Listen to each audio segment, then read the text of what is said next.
میں امداد سمرو یوں لگتا ہے کہ جیسے مرض لا علاج ہو گیا ہوا ہے، کوئی سمت نظر نہیں آ رہی۔ عمران خان صاحب کو، تحریک انصاف کو وہ اندھیرے میں تیر چلا رہے ہیں، کبھی مذاکرات کی بات کرتے ہیں، کبھی اسٹریٹ موومنٹ کی بات کرتے ہیں، کبھی لانگ مارچ کی بات کرتے ہیں، کبھی ملک بھر کو بند کر دینے کی باتیں آتی ہیں، لیکن کہیں سے کوئی ایسا آسرا، کوئی ایسا امید، کوئی ایسی آس کی کرن نظر نہیں آتی جس سے سمجھا جائے کہ عمران خان صاحب رہا ہو جائیں گے۔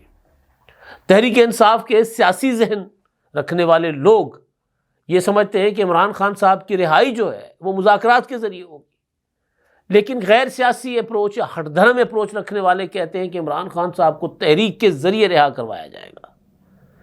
کل کا دن بہت امپورٹنٹ تھا عمران خان صاحب کے لیے، اور 2025 کا آخری دن تھا کل ملاقات کے حوالے سے، کیونکہ آج سال کا آخری دن ہے اور اب کل دوبارہ ملاقات کا دن ہوگا عمران خان صاحب کے ساتھ۔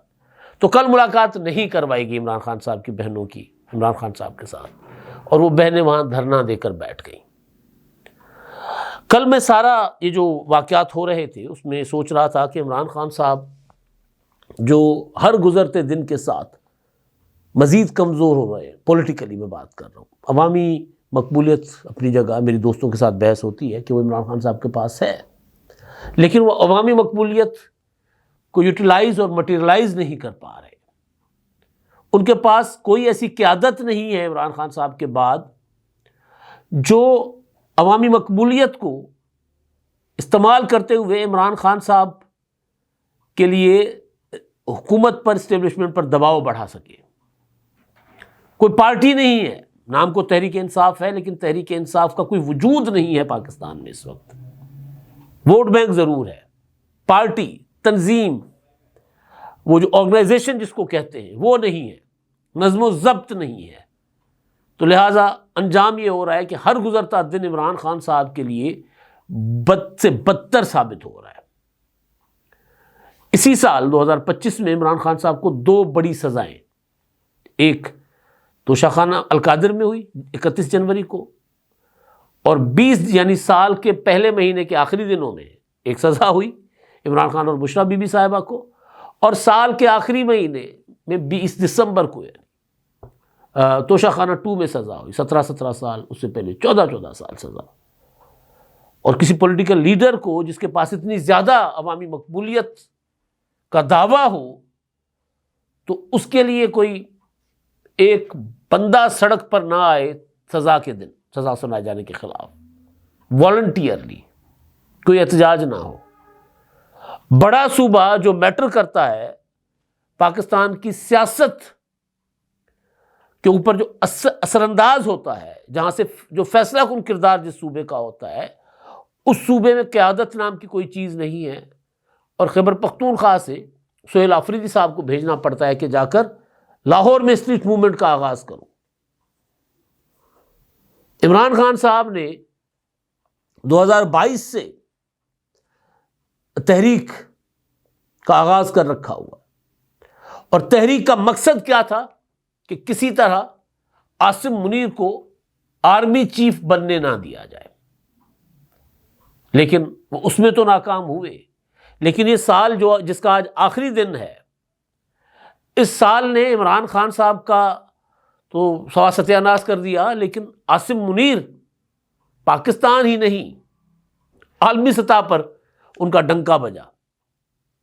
ایک عمران خان، انہوں نے، ہم ہمیشہ کہتے ہیں کہ فوج کے سیاسی کردار کو عمران خان صاحب نے مضبوط کیا ہے تصادم کی سیاست کر کے، یا یہ کہہ کر کہ جی میں صرف اور صرف آرمی چیف کے ساتھ مذاکرات کروں گا۔ جب آزاد تھے اور جب قید میں تھے تب بھی یہی عمران خان صاحب باتیں کرتے رہے کہ جی میں نے سیاستدانوں سے بات نہیں کرنی، میں نے بات کرنی ہے فوج کے ساتھ، آرمی چیف کے ساتھ، کیونکہ طاقت ان کے پاس ہے، اختیار ان کے پاس ہے۔ اور ڈائریکٹ انہوں نے سنگل آؤٹ کر کے مسلسل نشانہ بنایا آرمی چیف عاصم منیر صاحب کو۔ کبھی اس کو بادشاہ کہا، کبھی جنگل کا بادشاہ کہا، کبھی ذہنی مریض کہا، کبھی یحییٰ خان سے موازنہ کیا ان کا، کبھی ان کے متعلق ویڈیوز بنا بنا کر جاری کی گئی۔ تحریک انصاف کے ٹرولز ان کو پتہ نہیں کن کن ناموں سے پکارتے رہے، لیکن اس سب کچھ کے باوجود عاصم منیر روزانہ کی بنیاد پر زیادہ اسٹرانگ اور مضبوط ہوتے گئے. ظاہر ہے جب اگر فوج کا یا اسٹیبلشمنٹ کا سیاست میں کردار مضبوط ہوتا ہے تو سیاسی عمل کمزور ہوتا ہے. تو عمران خان صاحب نے سیاسی عمل کو اور سیاسی قوتوں کو کمزور کیا، اسٹیبلشمنٹ کو اسٹرانگ کیا. تو خان صاحب جیسے ہی پڑوسی میں بیٹھے ہوئے مودی، انہوں نے رہی سے ہی کسر پوری کر دی. انہوں نے ایک پاگل پن کا مظاہرہ کیا. ایک 9 مئی تھا 2023 کو ہوا جب فوج کی تنصیبات کے اوپر اندر سے حملے کیے گئے، گھر کے اندر سے. تو ظاہر پوری قوم کی جو تھی وہ اور سیاسی قوتوں کی ہمدردیاں فوج کے ادارے کے ساتھ، اپنے دفاع کے ساتھ چلی گئی. تو اس کے بعد اسٹرانگ ہوا کردار. اور جو 2025 میں ہوا، جو سال آج ختم ہونے جا رہا ہے، مودی نے پہلگام حملے کے بعد، 22 اپریل کے پہلگام حملے کے بعد پاکستان پر حملے کی تیاریاں شروع کر دی. اور 6 مئی کو اس نے پاکستان پر حملے کیے اور پاکستان نے 6-7 جہاز مار گرائے ان کے. شروع میں تو نہیں مانتا تھا مودی، لیکن بعد میں مانے، پوری دنیا نے تسلیم کیا. صدر ٹرمپ ہر جگہ کہتے ہیں کہ جی پاکستان نے ان کے 7 جہاز گرائے. اور پھر 9 اور 10 مئی کو فیصلہ کن مارکا ہوا اور پھر سیز فائر صدر ڈونلڈ ٹرمپ نے کروایا. اور سیز فائر کے متعلق جو امریکن میڈیا ہے، CNN جیسے ادارے بھی رپورٹ کرتے رہے کہ انڈیا کے کہنے پر مودی نے ٹرمپ نے انٹروین کیا تھا اور سیز فائر کروایا تھا. اس سے کیا نکلا؟ جب 22 اپریل کا پہلگام ہوا، پہلگام کے بعد جب مودی پاکستان کو آنکھیں دکھا رہا تھا تو عمران خان صاحب تحریک انصاف، عمران خان کی بہنیں عمر ایوب کیا کہتے پھر رہے تھے کہ ان کے پاس تو تیل کے پیسے نہیں ہیں، انہوں نے تو یوکرین کو راکٹس بیچ دیے ہوئے ہیں. علیمہ خان نے کہا کہ جی مودی آئے گا 2 چپیڑیں کرا کے چلا جائے گا، کچھ نہیں کر سکتے. پھر دنیا نے دیکھا جب پاکستان فاتح ہوا. ہاں ایک اور بات کی جاتی رہی کہ عمران خان کو آزاد کریں گے تو پاکستان جنگ جیتے گا، کیونکہ عمران خان کے ساتھ پاکستان کے 90% لوگ ہیں. تو نہ عمران خان آزاد ہوئے، نہ عمران خان صاحب کے ٹرولز نے انڈیا کے اگینسٹ پاکستان کی فوج کا ساتھ دیا. میں ٹرولز کی بات کر رہا ہوں، عام لوگوں کی نہیں. ساتھ دیا، بلکہ پاکستان کی ٹرولنگ کرتے رہے پاکستان کے فوج کی. پاکستان جنگ جیت گیا. جنگ جیت جانے کے بعد عاصم منیر صاحب، جن کو عمران خان صاحب آرمی چیف نہیں بننے دینا چاہ رہے تھے، 2025 نے مڈ میں بالکل ان کو تحفہ دیا فیلڈ مارشل کا. عمران خان صاحب کدھر ہیں؟ جیل کی کال کوٹڑی میں. پہلے یہ خبریں آتی تھی کہ جی عمران خان صاحب کے لیے تھاٹ پروسیس ہو رہا ہے، فوج سوچ رہی ہے کہ عمران خان کو رہا کر دیا جائے، یہ کیا جائے، وہ کیا جائے. ایسا کچھ نہیں ہوا. پھر ایسا وقت آیا کہ جب پاکستان جنگ جیت گیا تو اس کے بعد فوج کا ادارہ یا فیلڈ مارشل کا عہدہ عاصم منیر وہ بڑے زیادہ اسٹرانگ ہو گئے. تو اس کے باوجود عمران خان صاحب ان کے اوپر پریشر ڈالنے کے لیے ان کے خلاف ٹویٹس کرواتے رہے، گفتگو کرواتے رہے. فائنلی یہ ہوا کہ جی ملاقاتیں بند. اب مہینے میں ایک آدھ ملاقات ہوتی ہے. آخری ملاقات 2 دسمبر کو ہوئی عمران خان صاحب سے، ڈاکٹر عظمیٰ کی. اس کے بعد دیکھیں آج کل بھی ملاقات نہیں ہوئی. 28-29 دن گزر گئے، ملاقات یعنی پورا 1 مہینہ ہو گیا ملاقات نہیں ہوئی. پہلے جو تحریک انصاف مطالبہ کرتی تھی عمران خان صاحب کی رہائی کا، اب وہ تحریک انصاف کیا کہہ رہی ہے کہ ملاقات کروا دیں. ایک کل بیرسٹر گوہر نے کہا کہ ہم بھیک مانگتے ہیں ملاقات کی. کل بیرسٹر گوہر نے کہا کہ تحریک آپ جتنی تگڑی چلا لیں لیکن مذاکرات کے بغیر مسئلہ حل نہیں ہونا. جس کو میں لا علاج مرض کہہ رہا ہوں نا عمران خان صاحب کا، میں اس طرف آ رہا ہوں اب. کہ وہ عمران خان کی بہنیں وہاں بیٹھی اڈیالہ کے باہر دھرنا دے رہی تھی. ظاہر بہت افسوس ہوتا ہے دیکھ کر اس طرح. ملاقات کی اجازت عمران خان صاحب کو ہونی چاہیے. وہ جو جیل مینول کے مطابق ملاقات جو ہوتی ہے وہ کرنے کی اجازت ہونی چاہیے. یہ غلط طریقہ ہے کہ ملاقات بند کر لے، لیکن بہرحال وہ احتجاج کر کے باہر بیٹھی تھی. تو ان سے تحریک انصاف کے جو یوٹیوبرز ہیں یا وہ جو سوشل میڈیا ایکٹیوسٹ ہیں وہ سوال کر رہے تھے کہ صحافی تو وہاں نہیں ہوتے. صحافی ہوتے تو ان کو چترول کراتے، پی ٹی آئی والے تشدد کرتے ہیں جو کیا تھا ان کے ساتھ طیب بلوچ کے ساتھ، کیونکہ صحافی سوال کرتے ہیں، جب صحافی صحیح والا سوال کرتا ہے تو پھینٹا چاڑ دیتے ہیں اور خود کہتے ہیں اظہار رائے کی آزادی۔ تو بہرحال وہاں سوال ہو رہے تھے تو انہوں نے کہا کہ جزمہ خان صاحبہ نے اور نورین نیازی نے کہا کہ جی عمران خان کی رہائی صرف اور صرف تحریک کے ذریعے ہی ممکن ہے اور ہم تحریک ہی آگے بڑھائیں گے۔ عظمیٰ خان نے کہا کہ جی عمران خان کی جو ہدایات تھیں، گائیڈ لائنز تھیں 2 دسمبر کو جو ملاقات ہوئی تھی اس کے حوالے سے وہ بتا رہی تھی کہ وہ تو پہنچا دی گئی ہیں، اور جو سہیل آفریدی اور پارٹی اس پر عمل کرے گی، عمران خان کی ہدایت کے اوپر تحریک کو آگے لے کر جائے گی۔ بیرسٹر گوہر کہتے ہیں کہ تحریک سے کچھ نہیں حاصل ہونا، تو ویسے بھی کہتے ہیں 2 کشتیوں کے سوار ڈوبتے ہی ہیں، تیرتے نہیں ہیں، کنارے پر نہیں اترتے، پار نہیں اترتے۔ وہ عمران خان صاحب 2 کشتیوں کے سوار ہو گئے، ادھر ہدایت دیتے ہیں، بھیجتے ہیں کہ جی تم نے سڑکیں گرم کرنی ہے، ادھر محمود خان چکدی صاحب کو کہتے ہیں کہ جی آپ نے مذاکرات کرنے۔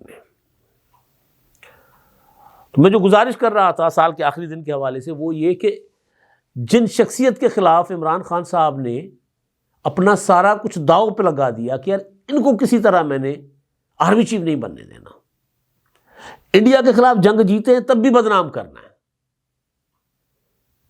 ان کو ہر قدم پر ان کے خلاف پروپیگنڈا کرنی ہے، بھائی وہ 27ویں ترمیم کے بعد سی ڈی ایف بن گئے، chief of defence forces. Imran Khan صاحب ان کو 3 سال کے لیے لگانے کے خلاف تھے، تحریک لانگ مارچ شروع کر دیا، پہلے 3 سال کے لیے 2025 تک، گزشتہ ماہ ریٹائر ہو جاتے اگر 26ویں ترمیم کے بعد ان کو مدت جو تھی آرمی چیف کے عہدے کی 5 سال نہ کر دی جاتی، پھر 2027 میں ریٹائر ہو جاتے اگر عمران خان صاحب تحمل اور صبر کی سیاست کرتے۔ یہ نظر نہ آتا کہ عمران خان صاحب کسی ایک شخصیت کو ٹارگٹ کر رہے ہیں، ایک جرنیل کو یا ایک آرمی چیف کو، تو جب نظر آیا کہ عمران خان صاحب کی تو ان سے جان جاتی ہے تو اگلوں نے کیا کیا؟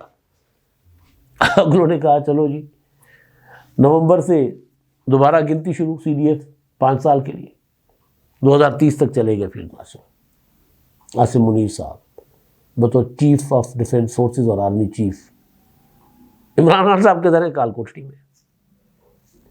یہ باتیں جب ہم ان کو بتاتے تھے کہ سیاست کے ذریعے آپ کو اچیومنٹس ملنی ہے، جو طاقت ہوتی ہے اس کے ساتھ طاقت آزمائی نہیں کی جاتی۔ قطعاً نہیں کہہ رہا کہ جو کچھ ہو رہا ہے ٹھیک ہو رہا ہے، بالکل نہیں کہہ رہا کہ پاکستان میں کوئی ٹرو جمہوریت ہے، بالکل نہیں ہے، لولی لنگڑی جمہوریت ہے، ہائیبرڈ پلس نظام ہے جہاں آزادیاں اس طرح نہیں ہیں جس طرح جمہوریتوں میں ہوتی ہیں، اور آزادیاں عمران خان کے دور میں بھی نہیں تھی، ایون عمران خان اپوزیشن میں تب بھی آزادی نہیں ہے۔ لاہور میں جب آئے سہیل آفریدی جس طرح ان کے ساتھ جتھے تھے، انہوں نے لاہور میں آ کے صحافیوں کو پیٹا لگا کے چلے گئے۔ وہ عمران خان کی بہن سے کوئی صحافی سوال کرتا ہے، پی ٹی آئی والوں کو صحافی کو سوال کرتا ہے، ان کو گالیاں پڑنا شروع ہو جاتی ہیں، کوئی آرٹیکل لکھ دے، کوئی ولاگ کر دے، ان کو ان کے خلاف پراپر ایک مہم چلائی جاتی ہے، ٹرولنگ کی جاتی ہے ان کے خلاف۔ اظہار رائے کی آزادی کے حق میں تو یہ بھی نہیں ہے، لیکن میں بالکل اس بات پر مجھے کوئی کہنے میں آر نہیں ہے کہ پاکستان میں ٹھیک جمہوریت نہیں ہے، بس جمہوری ٹائپ نظام ہے، جمہوریت اس طرح نہیں ہوا کرتی۔ ذمہ دار کون ہے؟ ریزن کون ہے؟ عمران خان، جو صرف اور صرف اپنے ذاتی مفاد کے لیے جنہوں نے 9 مئی جیسے 14-15 مارچ جیسے واقعات کروائے، اور پھر یہ کہ جی عام انتخابات ہوں گے، عام انتخابات کے بعد اگلے 8-10 ماہ میں حکومت چلی جائے گی۔ ہمیں بتایا جاتا تھا کہ جی وہ نیٹ ورک بیٹھا ہوا ہے اندر، اس حکومت کو چلنے نہیں دے گا، دوبارہ انتخابات ہوں گے، عمران خان 2/3 میجارٹی کے ساتھ آئیں گے۔ آپ آ جائے عمران خان صاحب کال کوٹڑیچ۔ تو یہ میں نے آج آپ کو بتانا تھا کہ ایک اور سال عمران خان صاحب نے پاکستان کا بھی ضائع کیا، اور عمران خان صاحب نے پاکستان کی جمہوریت کو ایک اور سال مزید نقصان پہنچایا۔ اور ظاہر ہے اس کی وجہ میں نے بتایا کہ ٹارگٹ ایک شخص کو کر رہے تھے نا، ایک سیاسی قوتوں کے ساتھ بیٹھنے کو تیار نہیں تھے۔ اب بیٹھیں گے، اگر بیٹھتے تو 2026 شاید عمران خان صاحب کے لیے اچھا سال ثابت ہو۔